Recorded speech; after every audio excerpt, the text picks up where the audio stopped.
નમસ્તે. આજે આપણે પવિત્ર ભસ્મ પાછળના અત્યંત ઝીણવટભર્યા નિયમો અને તેના માળખાને તાર્કિક રીતે સમજવાના છીએ. આ બધી જ માહિતી સીધી જ આપણા પ્રાચીન શાસ્ત્રીય સંવાદોમાંથી લેવામાં આવી છે. તો ચાલો કોઈપણ વિલંબ વિના શરૂઆત કરીએ. આખી વાત ક્યાંથી શરૂ થાય છે? મૂળભૂત રીતે આ જ્ઞાન કોઈ સામાન્ય માહિતી નથી. આ એક દિવ્ય સંવાદ છે. શ્રી નારાયણ પોતે નારદ મુનિને ભસ્મવિધાન અને તેના નિયમોની અત્યંત વિસ્તૃત સમજૂતી આપે છે. એટલે કે આપણે એક એવા બ્રહ્માંડીય સ્તરના જ્ઞાનની વાત કરી રહ્યા છીએ જે સદીઓથી સચવાઈ રહ્યું છે. આજના આ સેશનમાં આપણે 5 મુખ્ય મુદ્દાઓ પર ફોકસ કરીશું. પહેલું, ભસ્મના અલગ અલગ પ્રકાર. બીજું, કેટલીક વિશિષ્ટ ભસ્મ અને તેના મંત્રો. ત્રીજું, ગાયની પસંદગીના નિયમો. ચોથું, ભસ્મ બનાવવાની શુદ્ધ પ્રક્રિયા. અને છેલ્લે, ત્રિપુંડ અને ભસ્મ સ્નાન. તો ચાલો સૌથી પહેલા મુદ્દાથી શરૂઆત કરીએ. દિવ્ય જ્ઞાન અને ભસ્મના પ્રકાર. હવે તમને કદાચ એવું લાગતું હશે કે બધી ભસ્મ એક સરખી જ હોય, ખરું ને? પણ ના. મૂળ ગ્રંથમાં ભસ્મના અલગ અલગ સ્ત્રોતોનું બહુ જ રસપ્રદ લિસ્ટ આપેલું છે.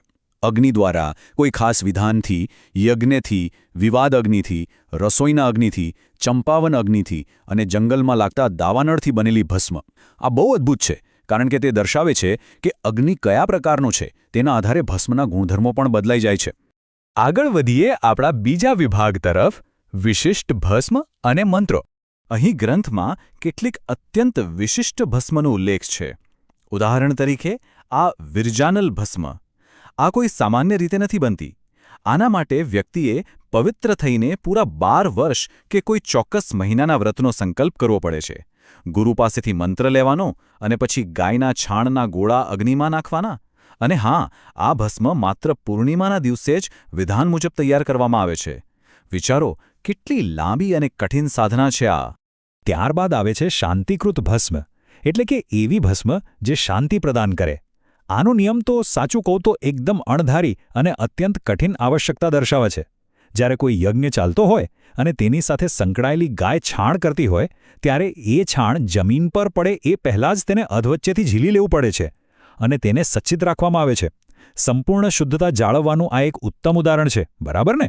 પછી છે પૌષ્ટિક ભસ્મ. અહીં એક બહુ જ રસપ્રદ વાત જોવા મળે છે. ભૌતિક પદાર્થ કરતાં મંત્રોની શક્તિ પર વધુ ભાર મુકાયો છે.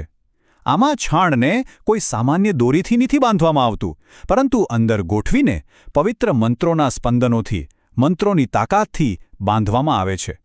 અને આ નિયમો આગળ જતા હજુ વધુ સૂક્ષ્મ થતા જાય છે. કામદ ભસ્મની વાત કરીએ તો આમાં ગાયના છાણને માત્ર એક જ વિશિષ્ટ અક્ષરધ્વનિથી બાંધવામાં આવે છે, કાં. આ પ્રણવ મંત્રનો ઉપયોગ થાય છે.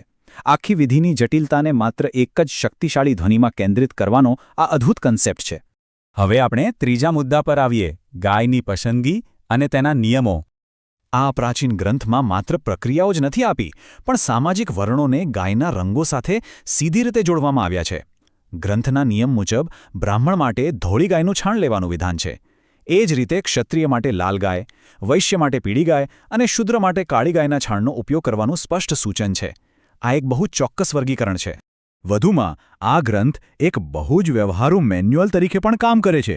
તેમાં સ્પષ્ટ ચેતવણી છે કે કેવું છાણ ન વાપરવું. જો ગાયે કાચું ઘાસ ખાધું હોય અથવા છાણ અત્યંત કઠણ હોય, દુર્ગંધ મારતું હોય કે વાસી થઈ ગયું હોય, તો તેનો ઉપયોગ સંપૂર્ણપણે વર્જિત છે. પવિત્ર પ્રક્રિયાઓ માટે શ્રેષ્ઠ ગુણવત્તાવાળી સામગ્રી જ ચાલે. આપણો ચોથો મુદ્દો છે ભસ્મ બનાવવાની શુદ્ધ પ્રક્રિયા. તો યોગ્ય સામગ્રી ભેગી કર્યા પછી શું? આ માટે એક સ્પષ્ટ સ્ટેપ બાય સ્ટેપ પદ્ધતિ આપવામાં આવી છે. સૌથી પહેલાં પૂર્ણિમા, અમાસ કે અષ્ટમીના દિવસે જ છાણ એકત્રિત કરવું. પછી તેના ગોળા બનાવીને ધાન્યના કોઠામાં વીંટવા.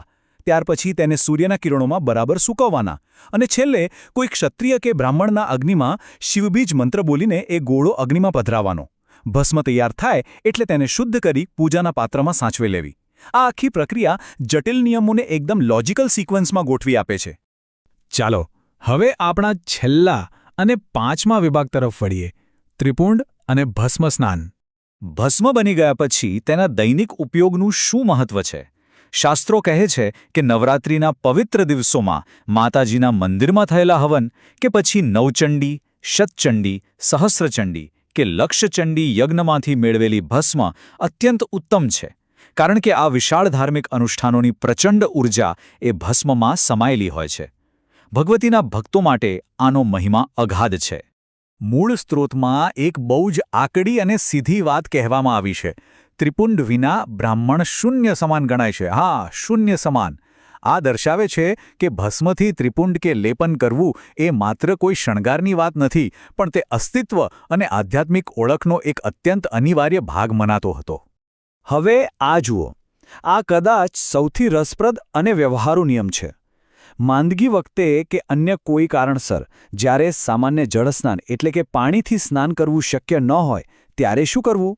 ગ્રંથ કહે છે કે મંત્રસિદ્ધ ભસ્મનું શરીર પર લેપન કરવું એ જળસ્નાન જેટલું જ પવિત્ર ગણાય છે. આને ભસ્મસ્નાન કહેવાય છે.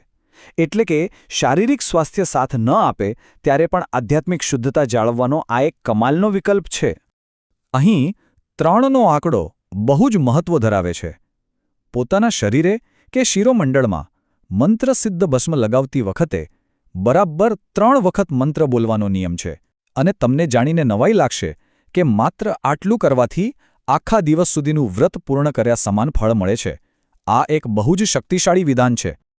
તો અંતે એક મોટો પ્રશ્ન ઊભો થાય છે.